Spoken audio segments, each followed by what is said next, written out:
রান্না করব বলুন তো? অনেক বেলা হয়ে গেল, রান্না চড়িয়ে দিই। মা, আমার তো বয়স হয়েছে, এখন আমার কাছে শোনার কি দরকার? তোরা নিজে নিজেই আজ থেকে সব সিদ্ধান্ত নিবি, কি করবি না করবি। এ কেমন কথা বলছেন মা? আপনি যতদিন আছেন ততদিন আপনি আমাদের অভিভাবক, আপনি বাড়ির সব সিদ্ধান্ত নেবেন। না রে মা, আমার বয়স শেষ, এখন তোদের সংসারের দায়িত্ব তোদেরই নিতে হবে। আচ্ছা মা, তাহলে আমি আজ খিচুড়ি রান্না করি। আচ্ছা ঠিক আছে মা, সাথে শুকনা মরিচ ভর্তা করিস। ঠিক আছে মা, তাই করব।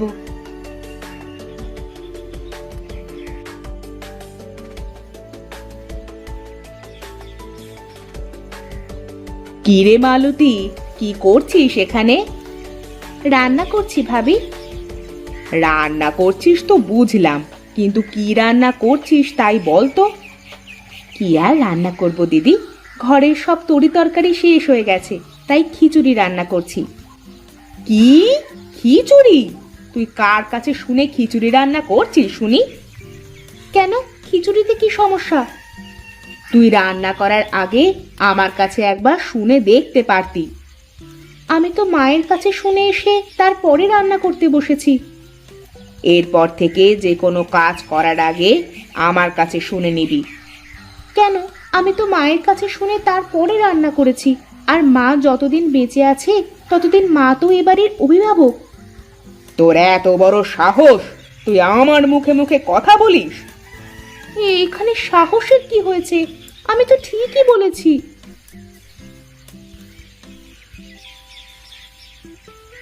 কি ব্যাপার, কি এত ঝগড়াঝাটি কেন এখানে? দেখো না, আমি মায়ের কাছে শুনে রান্না চাপিয়েছি, আর ভাবি আমাকে বলছে যে তার কাছে শুনে রান্না করতে। কি ব্যাপার ভাবি, মা তো এখনো বেঁচে আছে, তাহলে মালতী মায়ের কথা না শুনে তোমার কথা শুনতে যাবে কেন? মা বেঁচে আছে বলে কি এই সংসারে আমার কোনো মূল্য নেই? আমিও তো এ বাড়ির বড় বউ। হ্যাঁ, তুমি এই বাড়ির বড় বউ, কিন্তু এই বাড়ির মালকিন তো না। মা যতদিন বেঁচে আছে ততদিন এই সংসারের সব কিছু মায়ের ইচ্ছে অনুযায়ী হবে, তোমার ইচ্ছে অনুযায়ী নয়। কি, আমাকে এইভাবে অপমান করলে তোমরা? আমি এই অপমানের কথা ভুলবো না, এই আমি বলে দিলাম। আমি আজ থেকে আলাদা হয়ে যাব। এই দেখো ভাবি, এই সামান্য ব্যাপার নিয়ে সংসারে কোনো অশান্তি বাঁধিও না দয়া করে। কি অশান্তি আমি বাঁধাচ্ছি? এত বড় অপমান!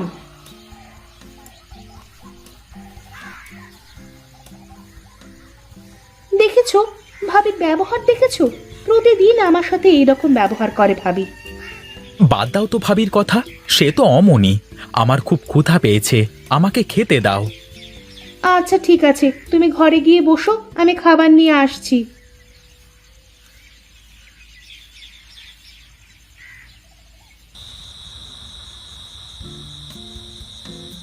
কি ব্যাপার, তোমার মন খারাপ মনে হচ্ছে? তা কি হয়েছে শুনি? না, তোমার আর সেই কথা শুনে কোনো লাভ নেই। আমার কথা তোমার মাথায় ঢুকবে না। ও, বুঝেছি আমি। তুমি মনে হয় বাপের বাড়ি যাবে, তাই না? অনেক দিন তো হয়ে গেল বাপের বাড়ি যাওয়া হয়নি। চলো চলো, শ্বশুর বাড়ি থেকে ঘুরে আসি। না, আমি কোথাও যাব না। নিজের বাড়িতে সুখ না থাকলে কি আর অন্য কোথাও সুখ খুঁজে পাওয়া যায় নাকি? কেন, বাড়িতে আবার কি হয়েছে যে বাড়িতে সুখ নেই বলছো? কি আবার হবে? তোমার ছোট ভাই আর ভাইয়ের বউ মিলে আমাকে যা খুশি বলে অপমান করেছে। তা কি বলেছে ওরা, বলো তো শুনি। আমি একটু বলেছিলাম যে কোনো কাজ করার আগে আমার কাছে শুনতে, সেই জন্যে আমাকে কত কথা শোনালো। আমি নাকি এই সংসারে অশান্তি বাঁধাই।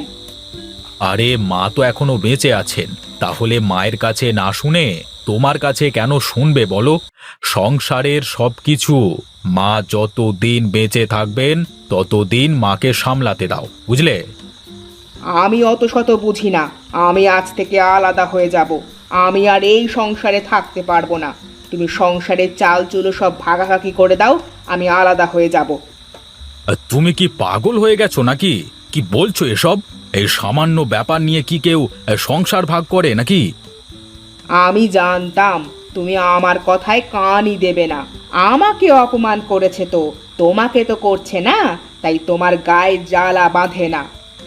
আচ্ছা আচ্ছা, হয়েছে হয়েছে, কাল আমি সুজয়ের সাথে কথা বলে দেখব। কি হয়েছে বাবা, আমাকে ডেকেছিস কেন তোরা? মা, বড় ভাবি কিন্তু দিন দিন খুব খারাপ ব্যবহার করতে শুরু করেছে। একটু থেকে একটু হলেই আমাকে বলে আলাদা হয়ে যাব, থাকবো না সংসারে। হাতের 5 আঙুল কি আর সমান হয় রে বাবা? বড় বউ একটু খিটখিটে স্বভাবের, সবাই মিলেমিশে থাকাটাই তো সংসারের নিয়ম।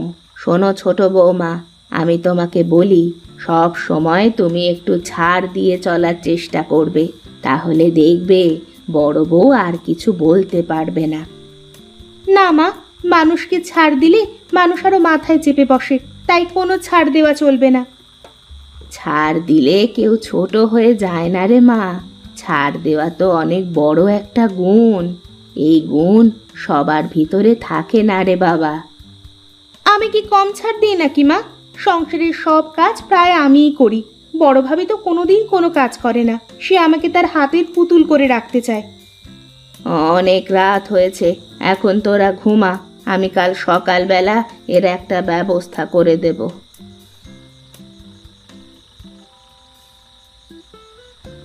আজ অনেক দিন হয়ে গেল মেয়েটাকে দেখি না। মেয়েটাও অনেক দিন আমাদের বাড়িতে আসে না।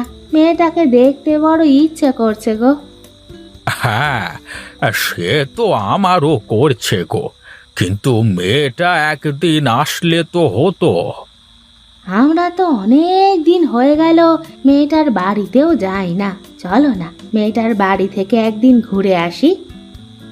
তা তুমি মন্দ বলনি, একটু যাওয়া আসা না থাকলে আতিথেয়তা থাকে না। আর চলো, কাল বিকেল বেলায় যাই, মেয়েটার বাড়ি থেকে ঘুরে আসি। ঠিক আছে, তাই হোক, চলো কাল যাই। ঠিক আছে, কালকে আমি হাট থেকে বড় দেখে একটা কাতলা আর কিছু মিষ্টি কিনে নিয়ে আসবো। আচ্ছা ঠিক আছে, তাই হোক, এখন ঘুমাও, অনেক রাত হয়ে গেছে। হ্যাঁ, চলো চলো ঘুমাই।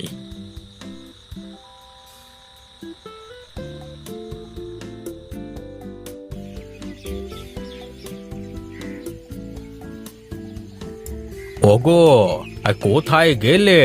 আমাকে এক ঘটি জল দাও তো, হাত মুখ ধুয়ে বাজারের দিকে যাই একটু।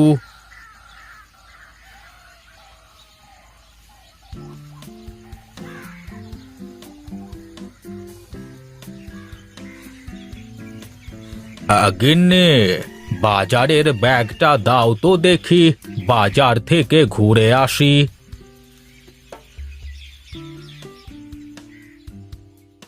এই নাও ব্যাগ, তাড়াতাড়ি ফিরে এসো কেমন? তোমার তো আবার বাজারে গিয়ে চায়ের দোকানে বসে আড্ডা দিতে লাগলে দিন দুনিয়া সব ভুলে যাও। কি আর করব, এই শেষ বয়সে ওখানেই একটু শান্তি মেলে। সব বুড়ো মিলে পুরনো স্মৃতিগুলো একটু ঝালাই করি। তা সব ঠিক আছে, তবে আজ তোমার ঝালাই বাদ দিয়ে তাড়াতাড়ি বাড়ি চলে এসো না গো, মেয়ের বাড়িতে যেতে হবে তো। হ্যাঁ, তুমি সব গুছিয়ে রাখো, আমি বাজার থেকে ফিরে এসেই চলে যাব। আচ্ছা ঠিক আছে, তাই হবে, তুমি এসো।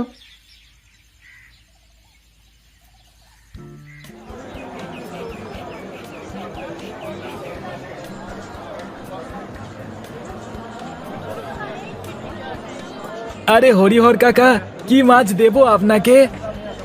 দে দে, বড় দেখে আমাকে একটা কাতলা মাছ দে দেখি। মেয়ের বাড়িতে যেতে হবে, বুঝলি তো। হ্যাঁ আচ্ছা কাকা, এই নাও, এই বড় মাছটা নিয়ে যাও, খুব ভালো হবে, এই পাশের গ্রামের বিলের মাছ। আচ্ছা আচ্ছা, দে দে। এই নাও টাকা, আমি মিষ্টির দোকানে যাই।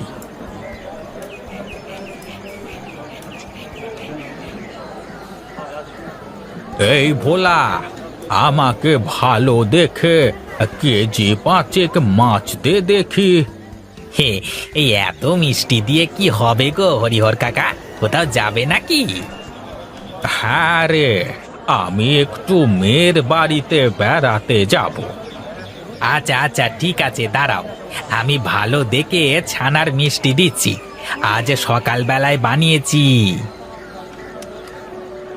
এই নাও টাকা।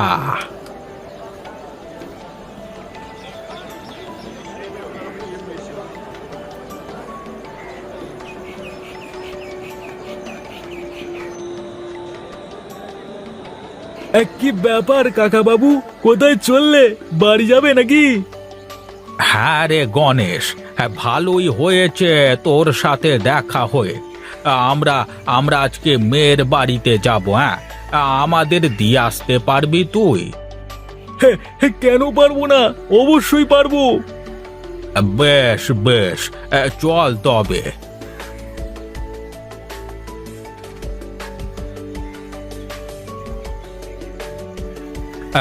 তুই এই জায়গায় দাঁড়া, আমি আসছি তোর কাকিকে ডেকে নিয়ে।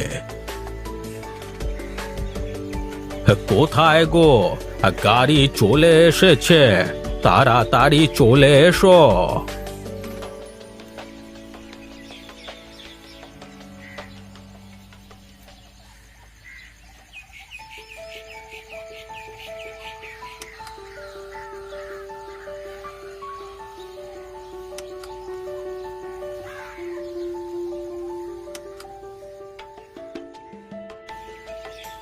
মা, বাবা, তোমরা কতদিন পর আসলে আমাদের বাড়িতে। আমি ভাবছিলাম আমি যাব বেড়াতে। এসো, ভেতরে এসো। হ্যাঁ রে মা, তোকে দেখতে বড় ইচ্ছে হচ্ছিল, তাই চলে আসলাম। ভালোই করেছো, এসো ভেতরে গিয়ে বসো।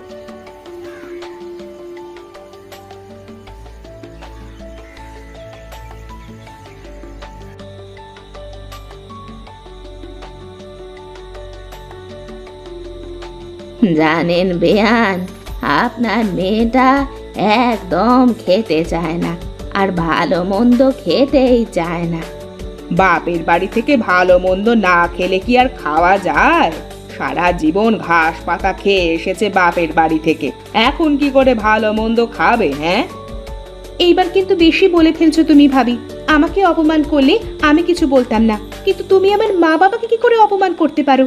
আমি খেলে এখানে সব খাবার খেয়ে ফেলতে পারি, কিন্তু তোমার মতন চোখ বুজে আমি খেতে পারি না গো। খেতে পারলে তো খাবি। ঠিক আছে, তাহলে এসো, দেখি কে বেশি খেতে পারে। ঠিক আছে, আজ যদি আমি বেশি খেতে পারি, তাহলে আজ থেকে তুই আমার কথা মতো চলবি, বুঝলি? আর যদি আমি জিতি, তাহলে তুমি আমার কথা মতো চলবে। আচ্ছা ঠিক আছে, তাই হোক। তোরা কি লাগালি বলতো? থাম, তোরা থাম। ওদেরকে এই প্রতিযোগিতা করতে দিন বেয়ান, তাহলে দুই বউয়ের ঝগড়া যদি থামে।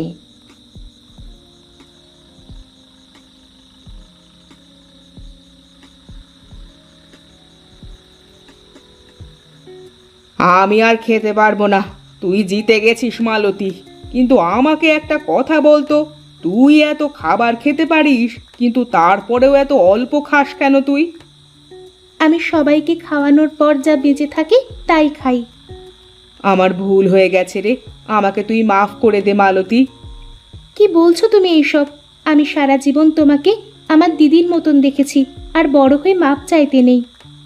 আমি কথা দিলাম, আজ থেকে আর কোনো ঝামেলা করব না, সংসারে আজ থেকে মিলেমিশে সংসার করব।